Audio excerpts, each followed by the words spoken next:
Halo semuanya, Assalamualaikum warahmatullahi wabarakatuh. Kembali lagi bersama aku, Ernawati.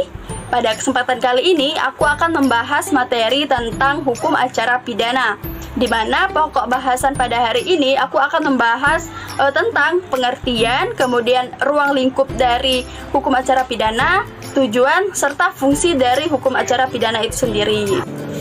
Oke guys, sebelum aku membahas tentang hukum acara pidana itu, aku akan membahas sedikit mengenai hukum pidana.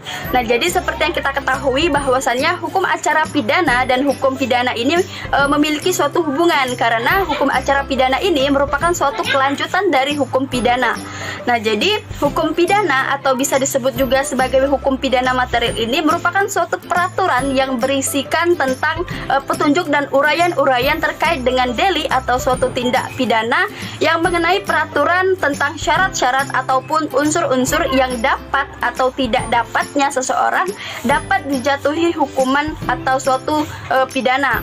Kemudian hukum pidana ini juga mengatur mengenai pemidanaan, yaitu mengatur terkait dengan kepada siapa dan bagaimana pidana itu dapat dijatuhkan. Lain halnya dengan hukum acara pidana ini, bahwasannya hukum acara pidana ini lebih ke arah langkah-langkah. Nah, bagaimana suatu negara itu melalui alat-alatnya itu melaksanakan haknya untuk memidana dan menjatuhkan hukuman pidana terhadap seseorang yang sudah melakukan tindak pidana. Nah, jadi intinya hukum acara pidana ini berisikan mengenai peraturan-peraturan yang berisikan mengenai petunjuk dan langkah-langkah yang seharusnya dilakukan oleh negara melalui alat-alatnya untuk memidana seseorang.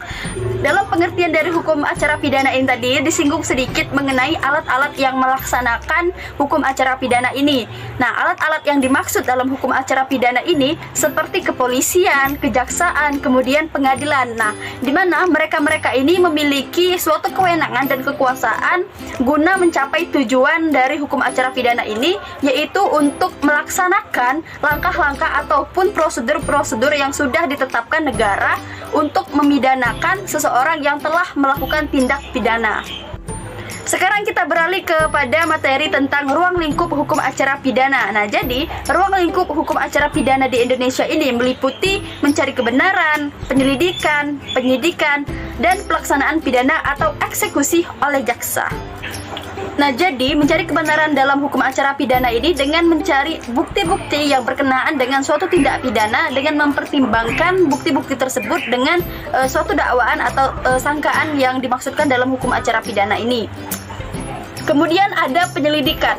Nah, penyelidikan ini menurut pasal 1 angka 5 Kitab Undang-Undang Dasar Hukum Acara Pidana merupakan suatu serangkaian tindakan penyelidikan untuk mencari dan menemukan suatu peristiwa yang diduga sebagai tindak pidana guna menentukan dapat atau tidaknya dilakukan penyelidikan menurut cara yang diatur dalam undang-undang.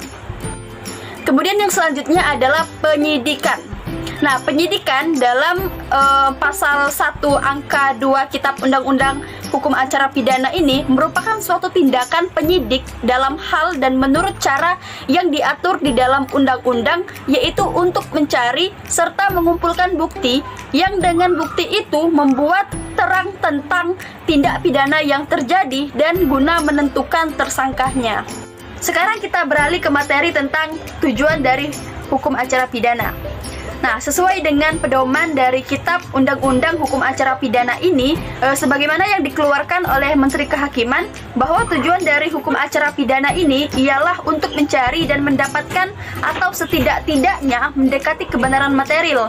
Nah, kebenaran material ini ialah kebenaran yang selengkap-lengkapnya dari suatu perkara pidana dengan menerapkan ketentuan hukum acara pidana ini dengan secara jujur dan tepat dengan tujuan untuk mencari siapakah pelaku yang dapat didakwakan melakukan suatu pelanggaran hukum. Nah, dan selanjutnya meminta untuk pemeriksaan dan putusan dari pengadilan guna menemukan apakah terbukti bahwa suatu tindak pidana ini telah dilakukan dan apakah orang yang didakwakan itu dapat dipersalahkan. Oke, jadi dalam artian ini bahwa kebenaran material itu harus didapatkan dalam menjalankan hukum acara pidana. Nah, dan apabila usaha hakim itu untuk menemukan kebenaran material itu harus dibatasi oleh surat dakwaan jaksa.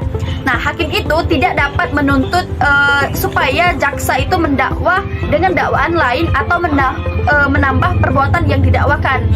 Kemudian tujuan hukum acara pidana ini juga untuk mencari kebenaran material itu hanyalah sebuah tujuan antara tujuan akhir yang sebenarnya adalah mencapai suatu ketertiban, kemudian ketentraman, kedamaian, keadilan, dan kesejahteraan dalam masyarakat. Sekarang kita beralih ke materi terakhir tentang fungsi dari hukum acara pidana. Nah, jadi di dalam hukum acara pidana ini terdapat 3 fungsi atau 3 pokok fungsi dari hukum acara pidana ini. Nah, yang pertama yaitu untuk mencari dan menemukan kebenaran, kemudian yang kedua pemberian keputusan oleh hakim, dan yang ketiga pelaksanaan keputusan. Oke teman-teman, tidak terasa pada pertemuan kali ini atau pada video kali ini aku sudah menyelesaikan penjelasanku terkait dengan hukum acara pidana, dimana aku tadi sudah menjelaskan terkait dengan pengertian hukum acara pidana. Kemudian tadi aku juga menyinggung sedikit mengenai perbedaan antara hukum acara pidana dan hukum pidana. Nah, dimana hukum acara pidana ini disebut sebagai hukum pidana formil, kemudian hukum pidana itu disebut sebagai hukum pidana material.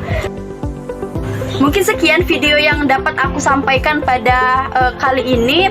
Aku memohon maaf kepada teman-teman semuanya apabila terdapat sebuah kesalahan atau penyampaian materiku kurang tepat, karena di sini juga aku masih belajar dan masih berusaha untuk memahami materi yang aku sampaikan tadi. Oke teman-teman, aku sangat berterima kasih atas waktu yang sudah teman-teman luangkan untuk menonton video ini. Aku ucapkan terima kasih. Aku akhiri. Wassalamualaikum warahmatullahi wabarakatuh. Dadah semuanya.